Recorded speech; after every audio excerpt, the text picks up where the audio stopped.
Praise the Lord. கர்த்தருக்கு பிரியமான அன்பு சகோதர சகோதரிகளே, சங்கீத புத்தகம் 25ஆம் அதிகாரம் 14ஆவது வசனம் சொல்லுகிறது, கர்த்தருடைய ரகசியம் அவர்களுக்கு பயந்தவர்களிடத்திலே இருக்கிறது என்று சொல்லப்பட்டிருக்கிறது. அவர் உடன்படிக்கையை வெளிப்படுத்துவாராம். ஆண்டவருக்கு பிரியமானவர்களே, அவருடைய ரகசிய செயலை குறித்து சொல்ல வேண்டும் என்றால், இஸ்ரவேல் ஜனங்கள் எகிப்து தேசத்திலேயே அடிமைப்பட்டு கிடந்தார்கள். முதலாவது ரட்சிப்பு. அடிமைப்பட்டு கிடக்கும் பொழுது இஸ்ரவேல் ஜனங்கள் கர்த்தரை நோக்கி அவரை அழைத்தாங்க.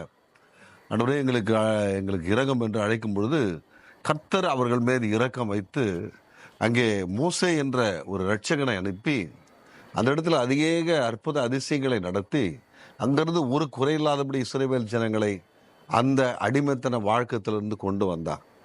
அன்பான சகோதர சகோதரிகளே, நாம் கர்த்தரை தேடுவோம் என்றால், நாம் கர்த்தரை பின்பற்றுவோம்னா அவருடைய ரகசியங்களை நமக்கு வெளிப்படுத்துகிற தெய்வமா இருக்கிறார். மோசேக்கு எப்படி இஸ்ரவேல் ஜனங்களை மீட்க வேண்டும் என்று ரகசியங்களை சொல்லி அப்படிப்பட்ட ஒரு பெரிய ரட்சிப்பை கொடுத்தாரோ, அதை போல கர்த்தர் உங்களுடைய வாழ்க்கையில எல்லாவற்றிலும் உங்களை ரட்சித்து உயர்த்துவார். நீங்க வெட்கப்பட்டு போக மாட்டீங்க. கர்த்தருடைய ரகசியம் அவருக்கு பயந்தவங்க கிட்ட இருக்குன்னா, கர்த்தருக்கு நாம் பயந்து நடப்போம். அப்பொழுது அநேக ரகசியங்களை கர்த்தர் உங்களுக்கு வெளிப்படுத்துவாராக. ஆமீன்.